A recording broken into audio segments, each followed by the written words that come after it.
Please support this channel by clicking on the links below. Alleged assassination plots involving foreign leaders. An interim report of the Select Committee to study governmental operations with respect to intelligence activities. United States Senate, together with additional, supplemental, and separate views. November 20th. Legislative Day, November 18th, 1975. U.S. Government Printing Offices, Washington, 1975. Senate Select Committee to study governmental operations with respect to intelligence activities. Frank Church, Idaho, Chairman. John G. Tower, Texas, Vice Chairman. Philip A. Hart, Michigan. Walter F. Mondale, Minnesota. Walter D. Huddleston, Kentucky. Robert Morgan, North Carolina. Gary Hart, Colorado.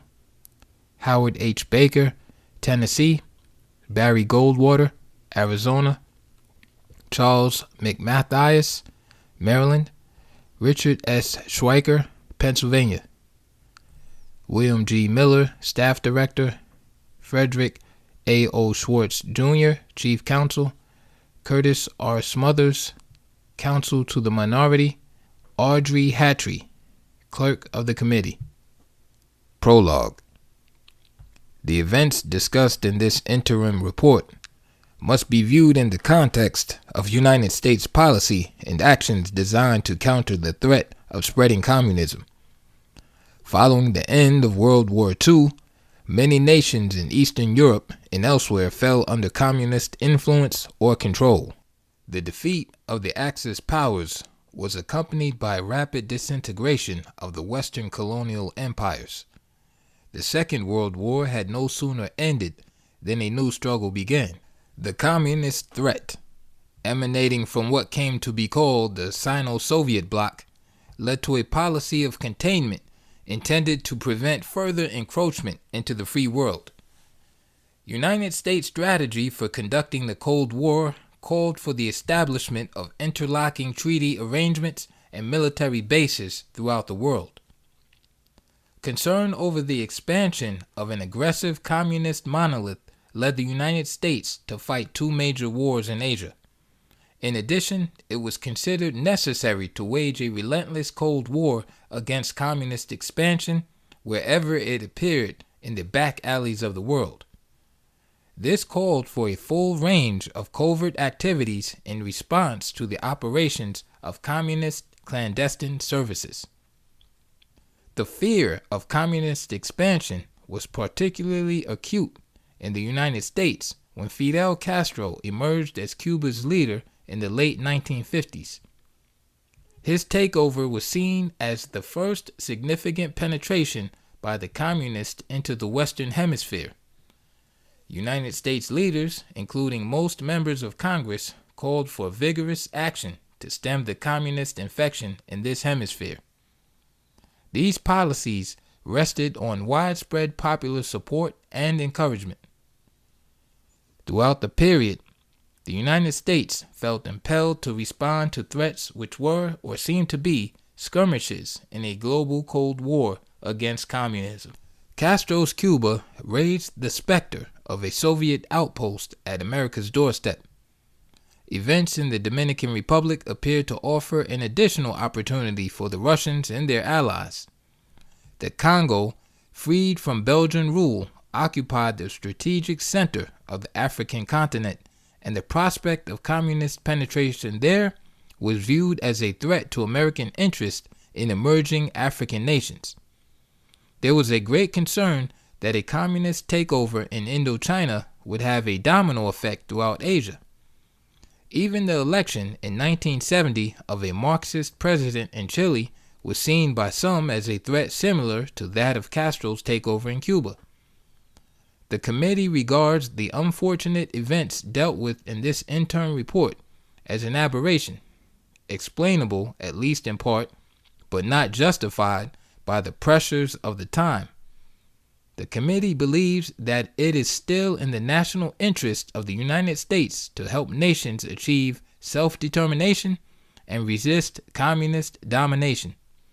However, it is clear that this interest cannot justify resorting to the kind of abuses covered in this report.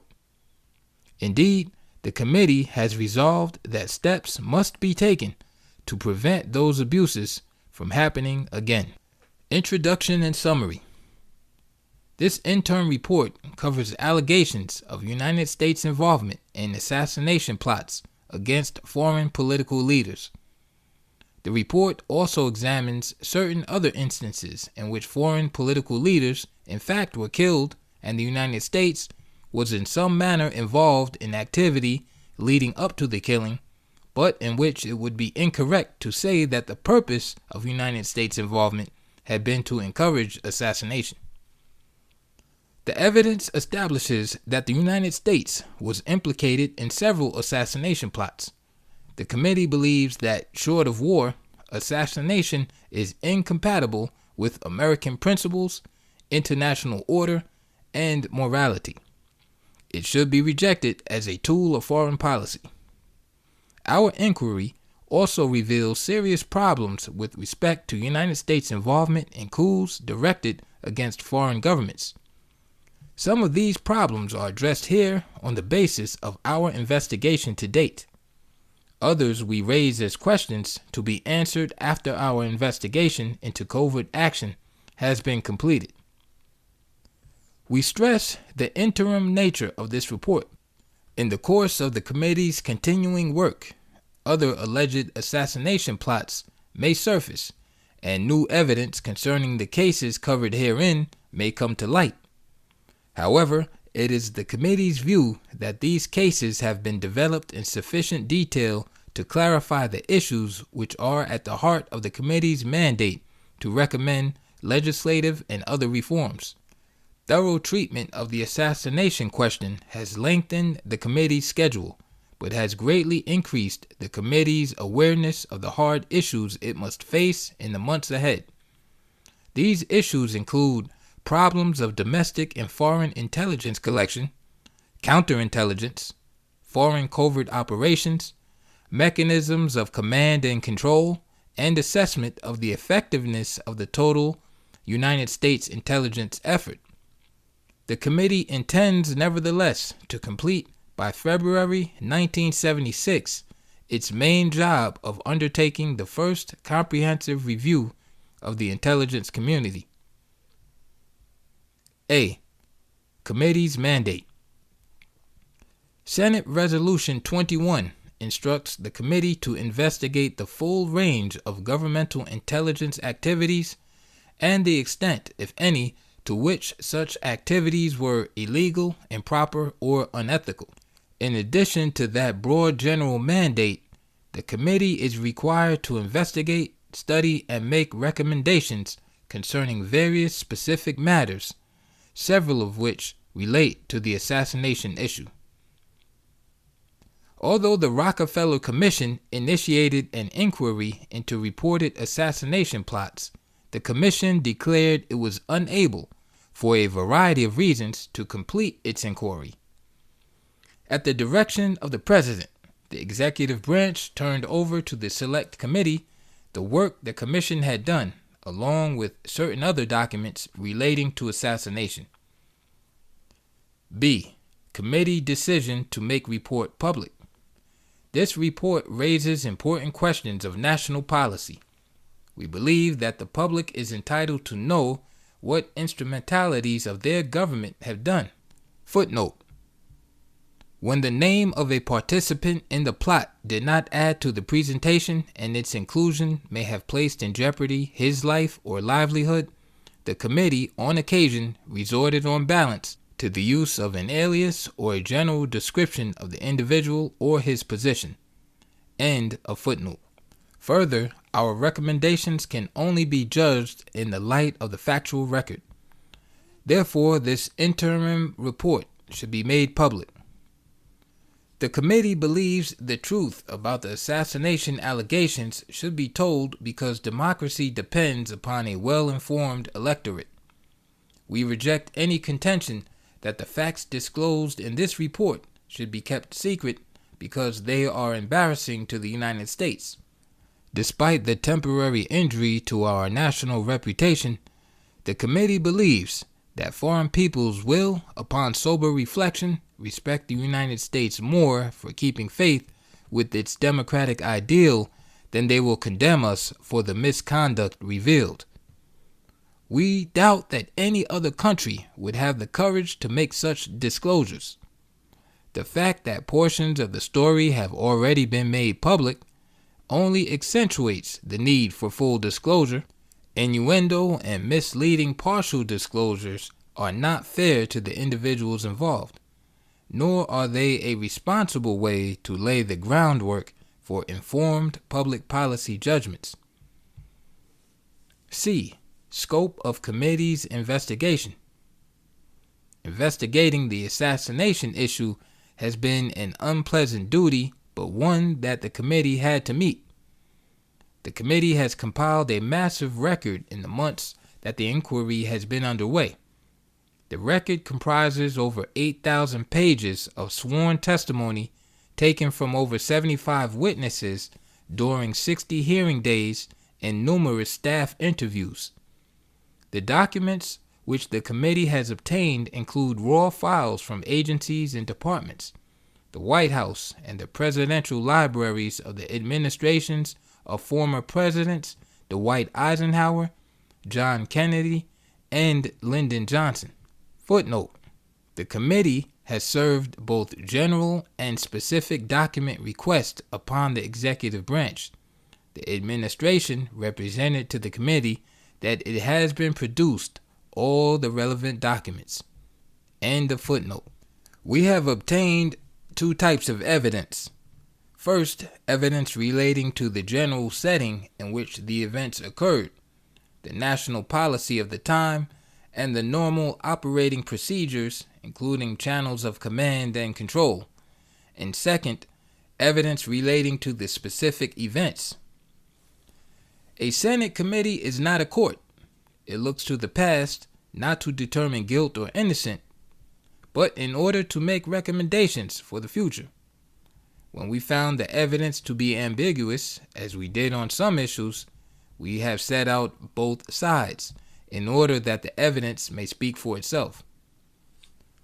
Despite the number of witnesses and documents examined by the committee, the available evidence has certain shortcomings. Many of the events considered occurred as long as 15 years ago, with one exception. They occurred during the administration of presidents now dead.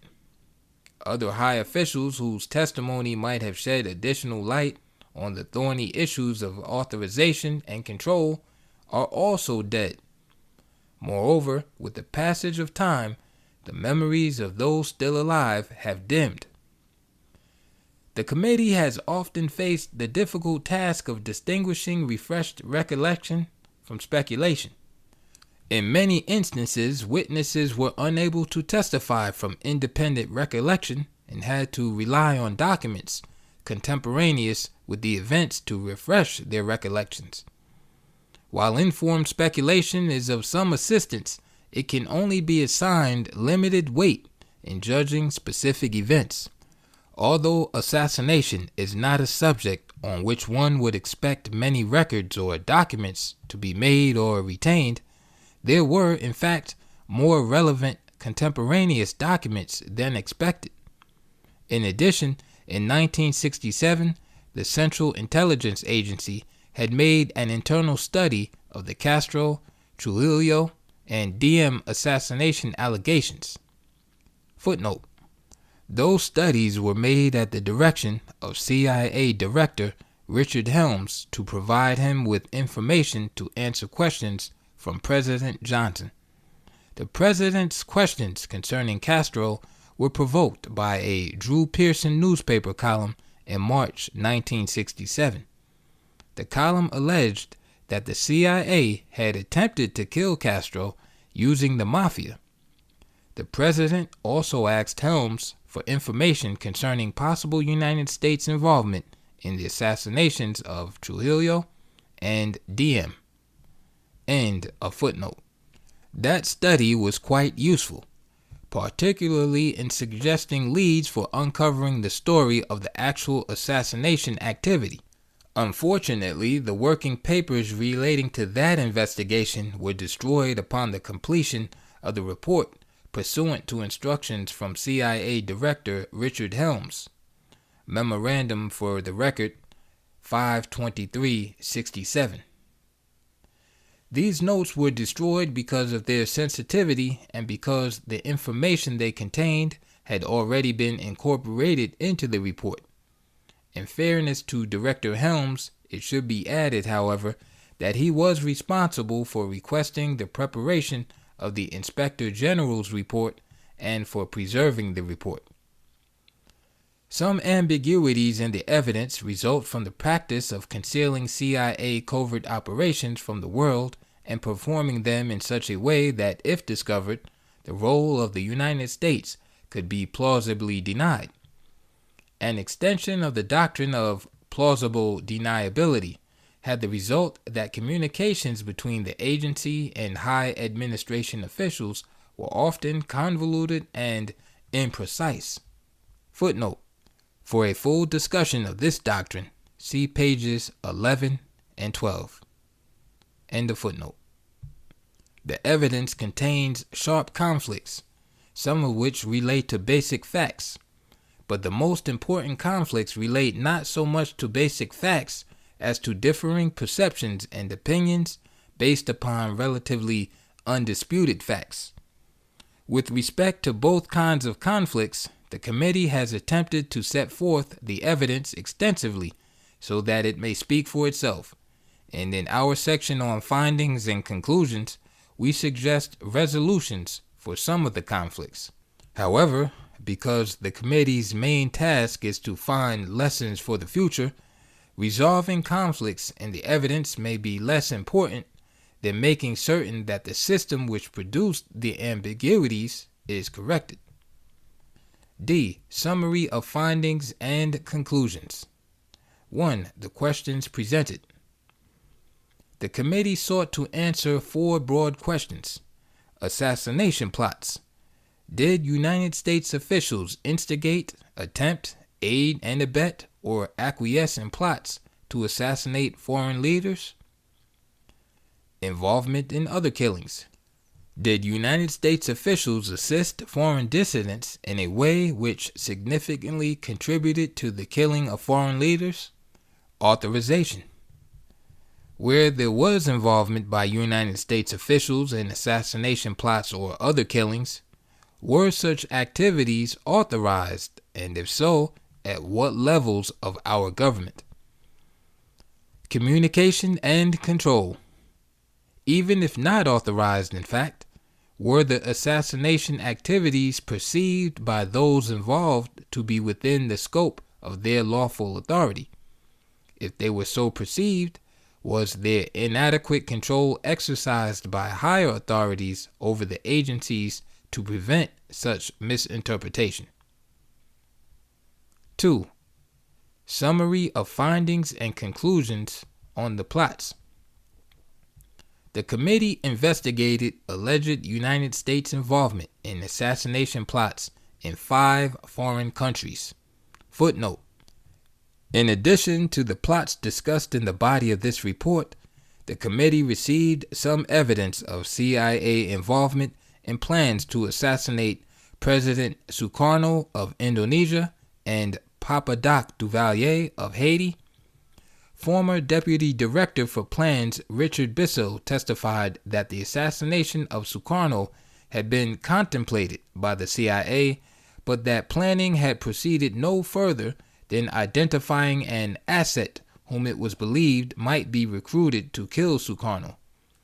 Arms were supplied to dissident groups in Indonesia, but according to Bissell, those arms were not intended for assassination. Bissell, June 11, 1975, page 89. Walter Elder, executive assistant to CIA Director John McCone, testified that Director authorized the CIA to furnish arms to dissidents planning the overthrow of Haiti's dictator Duvalier.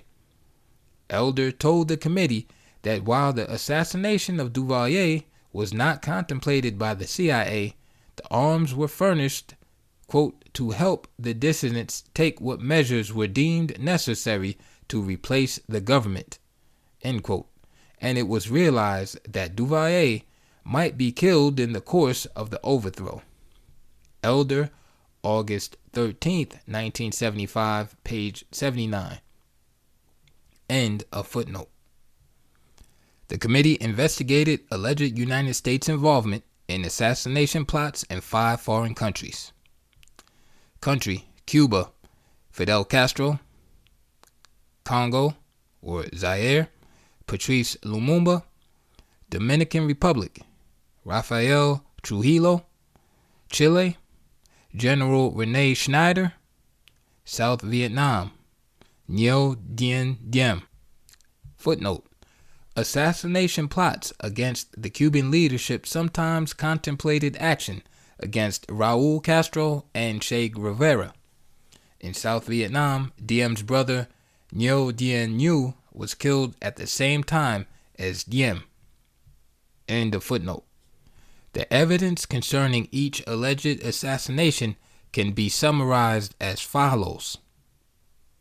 Footnote: Section 3 contains a detailed treatment of the evidence on each country. End of footnote. Patrice Lumumba, Congo, or Zaire. In the fall of 1960, 2 CIA officials were asked by superiors to assassinate Lumumba. Poisons were sent to the Congo, and some exploratory steps were taken toward gaining access to Lumumba. Subsequently, in early 1961, Lumumba was killed by Congolese rivals. It does not appear from the evidence that the United States was in any way involved in the killing. Fidel Castro, Cuba. United States government personnel plotted to kill Castro from 1960 to 1965. American underworld figures and Cubans hostile to Castro were used in these plots and were provided encouragement and material support by the United States. Rafael Trujillo, Dominican Republic. Trujillo was shot by Dominican dissidents on May 31st, 1961. From early in 1960 and continuing to the time of the assassination, the United States government generally supported these dissidents. Some government personnel were aware that the dissidents intended to kill Trujillo. 3 pistols and 3 carbines were furnished by American officials, although a request for machine guns was later refused. There is conflicting evidence concerning whether the weapons were knowingly supplied for use in the assassination and whether any of them were present at the scene. Ngo Dien Diem, South Vietnam. Diem and his brother Nhu were killed on November 2nd, 1963, in the course of a South Vietnamese general's coup. Although the United States government supported the coup, there is no evidence that American officials favored the assassination. Indeed, it appears that the assassination of Diem was not part of the general's pre-coup planning, but was instead a spontaneous act which occurred during the coup and was carried out without United States involvement or support. General Rene Schneider, Chile. On October 25th, 1970, General Schneider died of gunshot wounds inflicted 3 days earlier while resisting a kidnap attempt. Schneider, as commander-in-chief of the army and a constitutionalist opposed to military coups, was considered an obstacle in efforts to prevent Salvador Allende from assuming the office of President of Chile. The United States government supported and sought to instigate a military coup to block Allende. Of whether the weapons actually supplied were meant to kill Trujillo or were only intended as symbols of support for the dissidents. The Schneider case differs from the Castro and Trujillo cases. The United States government, with full knowledge that Chilean dissidents considered General Schneider an obstacle to their plans, sought a coup and provided support to the dissidents. However, even though the support included weapons, it appears that the intention of both the dissidents and the United States officials was to abduct General Schneider, not to kill him. Similarly, in the Diem case, some United States officials wanted Diem removed and supported a coup to accomplish his removal, but there is no evidence that any of those officials sought the death of Diem himself. 3. Summary of findings and conclusions on the issues of authority and control. To put the inquiry into assassination allegations in context, 2 points must be made clear. First, there is no doubt that the United States government opposed the various leaders in question. Officials at the highest levels objected to the Castro and Trujillo regimes, believed the accession of Allende to power in Chile would be harmful to American interests, and thought of Lumumba as a dangerous force in the heart of Africa. Second, the evidence on assassinations has to be viewed in the context of other, more massive activities against the regimes in question. For example, the plots against Fidel Castro personally cannot be understood without considering the fully authorized, comprehensive assaults upon his regime, such as the Bay of Pigs invasion in 1961 and Operation Mongoose in 1962. Once methods of coercion and violence are chosen, the probability of loss of life is always present.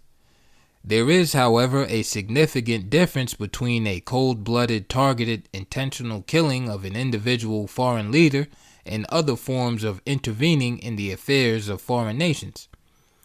Therefore, the committee has endeavored to explore as fully as possible the questions of how and why the plots happened, whether they were authorized, and if so, at what level. The picture that emerges from the evidence is not a clear one. This may be due to the system of deniability and the consequent state of the evidence which, even after our long investigation, remains conflicting and inconclusive. Or it may be that there were in fact serious shortcomings in the system of authorization, so that an activity such as an assassination could have been undertaken by an agency of the United States government without express authority. The committee finds that the system of executive command and control was so ambiguous that it is difficult to be certain at what levels assassination activity was known and authorized. This situation creates the disturbing prospect that government officials might have undertaken the assassination plots without it having been uncontrovertibly clear that there was explicit authorization from the presidents. It is also possible that there might have been a successful, plausible denial in which presidential authorization was issued but is now obscured. Whether or not the respective presidents knew of or authorized the plots as Chief Executive Officer of the United States, each must bear the ultimate responsibility for the activities of his subordinates. The committee makes 4 other major findings. Footnote: the committee's findings are elaborated in section 4. End of footnote. The first relates to the committee's inability to make a finding that the assassination plots were authorized by the presidents or other persons above the governmental agency or agencies involved. The second explains why certain officials may have perceived that, according to their judgment and experience, assassination was an acceptable course of action. The third criticizes agency officials for failing on several occasions to disclose their plans and activities to superior authorities, or for failing to do so with sufficient detail and clarity. The fourth criticizes administration officials for not ruling out assassination, particularly after certain administration officials had become aware of prior assassination plans and the establishment of a general assassination capability. There is admittedly a tension among the findings. This tension reflects a basic conflict in the evidence. While there are some conflicts over facts, it may be more important that there appear to have been two differing perceptions of the same facts. This distinction may be the result of the differing backgrounds of those persons experienced in covert operations as distinguished from those who are not. Words of urgency, which may have meant killing to the former, may have meant nothing of the sort to the latter.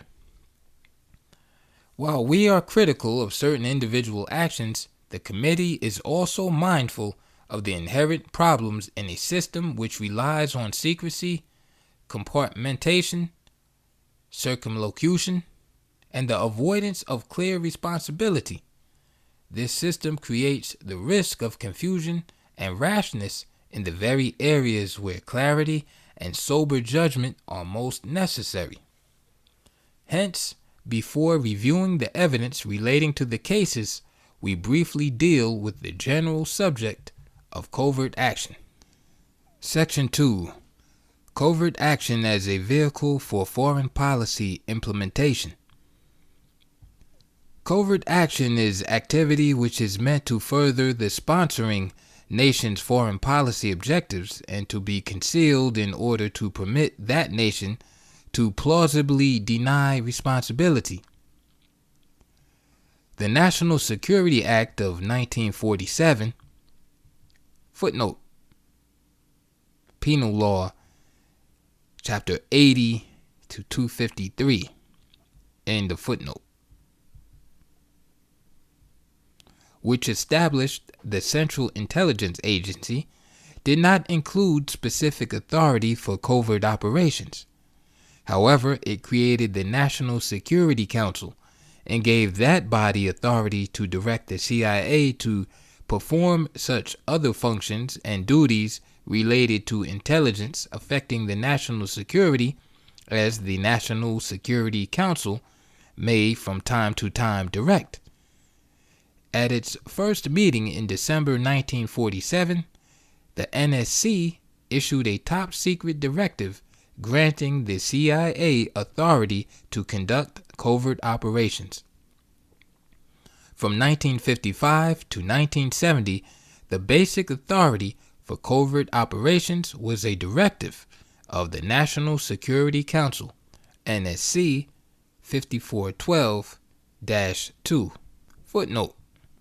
Today, the basic authority for CIA covert action operations is National Security Decision Memorandum 40, which superseded NSC 5412-2 on February 17, 1970. End of footnote. This directive instructed the CIA to counter, reduce, and discredit international communism throughout the world in a manner consistent with United States foreign and military policies. It also directed the CIA to undertake covert operations to achieve this end and defined covert operations as any covert activities related to propaganda, economic warfare, political action, including sabotage, demolition, and assistance to resistance movements, and all activities compatible with the directive. Footnote. By contrast, NSDM 40 of 1970 described covert actions as those secret activities designed to further official United States programs and policies abroad. It made no reference to communism. End of footnote. In 1962, the CIA's General Counsel rendered the opinion that the agency's activities were not inhibited by any limitations other than those broadly set forth in NSC 5412-2. CIA General Counsel Memorandum, April 6, 1962. A. Policy Development and Approval Mechanism. In his 1962 memorandum, CIA's General Counsel made it clear that the CIA considered itself responsible for developing proposals and plans to implement the objectives of NSC 5412-2. Footnote: the memorandum stated, CIA must necessarily be responsible for planning. Occasionally, suggestions for action will come from outside sources, but to depend entirely on such requirements would be an evasion of the agency's responsibilities. Also, the average person, both in government and outside, is thinking along normal lines, and to develop clandestine Cold War activities properly, persons knowing both the capabilities and limitations of clandestine action must be studying and devising how such actions can be undertaken effectively.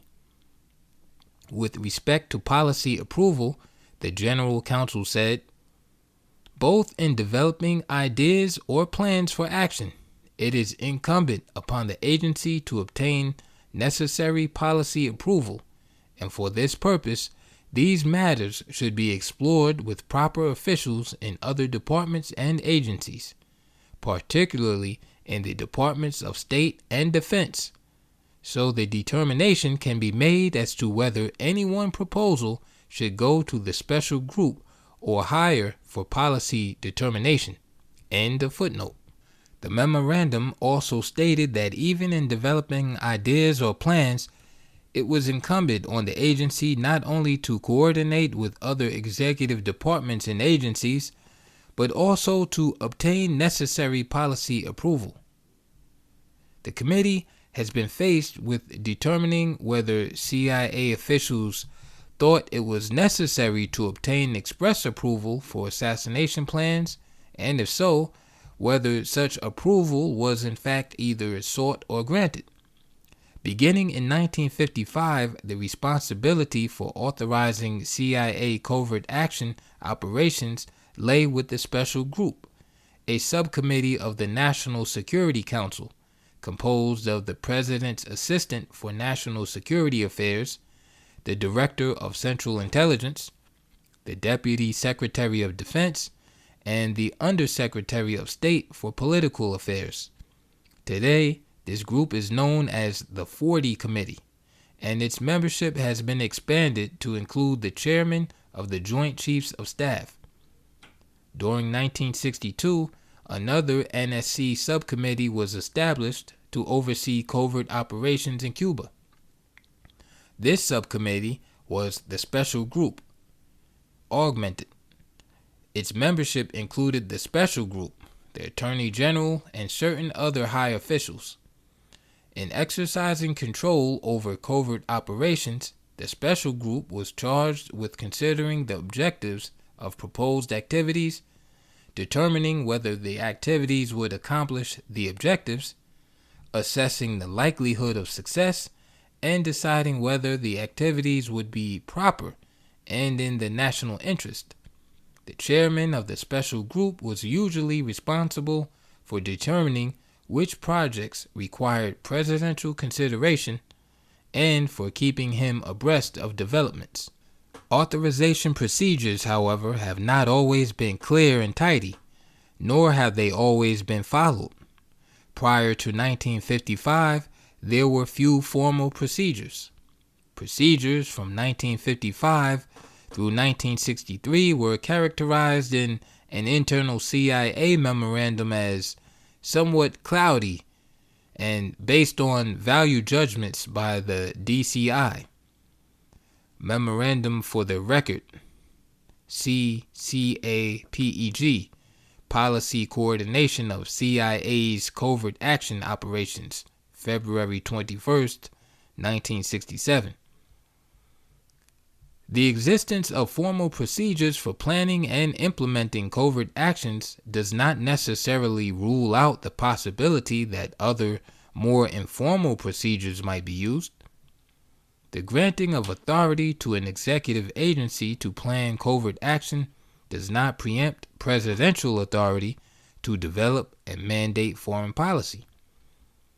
Formal procedures may be disregarded by either high administration officials or officers in the CIA. In the Snyder incident, for example, President Nixon instructed CIA officials not to consult with the 40 Committee or other policy-making bodies. Footnote: the special group was renamed the 303 Committee in 1964. In 1970, its name was changed again, this time to the 40 Committee. End of footnote. In the plot to assassinate Castro using underworld figures, CIA officials decided not to inform the special group of their activities. One CIA operation, an aspect of which was to develop an assassination capability, was assigned to a senior case official as a special task. His responsibility to develop this capability did not fall within the special group's review of covert operations, even though this same officer was responsible to the special group on other matters. The Central Intelligence Agency also has a formal chain of command. At the top of the structure of the CIA is the Director of Central Intelligence, DCI, and his immediate subordinate, the Deputy Director of Central Intelligence, DDCI. Together, they are responsible for the administration and supervision of the agency. Beneath the DCI, and directly responsible to him, are the 4 operational components of the agency. During the period covered by this report, the component responsible for clandestine operations was the Directorate of Plans, headed by the Deputy Director for Plans, DDP. Footnote: the Directorate of Plans is presently called the Directorate of Operations and is headed by the Deputy Director for Operations, DDO. End of footnote. The Directorate of Plans was organized around regional geographic divisions. These divisions worked with their respective overseas stations, headed by a Chief of Station, COS, in planning and implementing the Directorate's operations.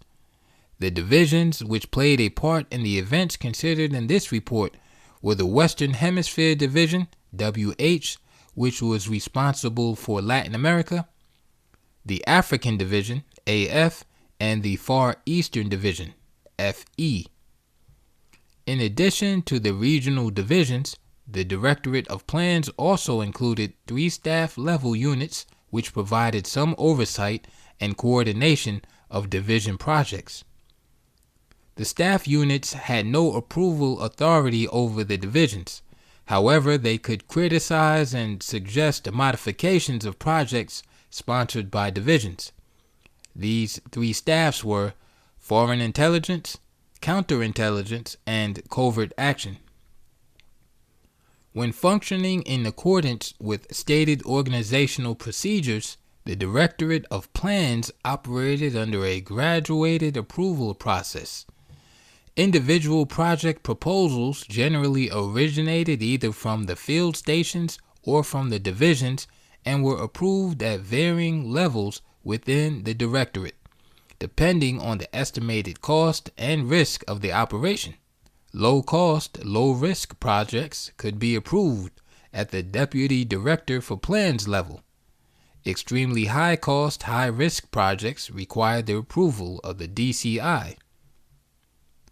Covert action proposals also required approval of the special group. Also within the Directorate of Plans was a Technical Services Division, TSD, which developed and provided technical and support material required in the execution of operations. A separate directorate, the Directorate of Support, handled financial and administrative matters.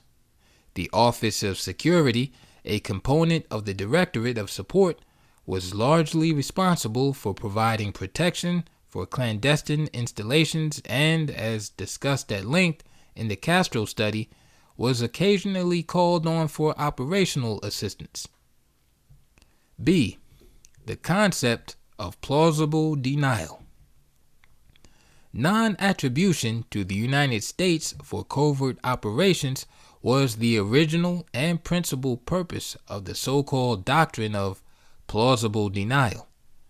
Evidence before the committee clearly demonstrates that this concept, designed to protect the United States and its operatives from the consequences of disclosures, has been expanded to mask decisions of the president and his senior staff members.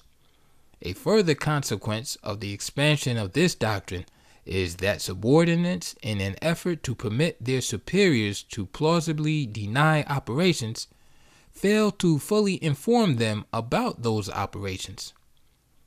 Plausible denial has shaped the process for approving and evaluating covert actions. For example, the 40 Committee and its predecessor, the Special Group, have served as circuit breakers for presidents, thus avoiding consideration of covert action by the Oval Office. Plausible denial can also lead to the use of euphemism and circumlocution, which are designed to allow the president and other senior officials to deny knowledge of an operation should it be disclosed. The converse may also occur. A president could communicate his desire for a sensitive operation in an indirect, circumlocucious manner. An additional possibility is that the president may in fact not be fully and accurately informed about a sensitive operation because he failed to receive the circumlocucious message. The evidence discussed below reveals that serious problems of assessing intent and ensuring both control and accountability may result from the use of plausible denial.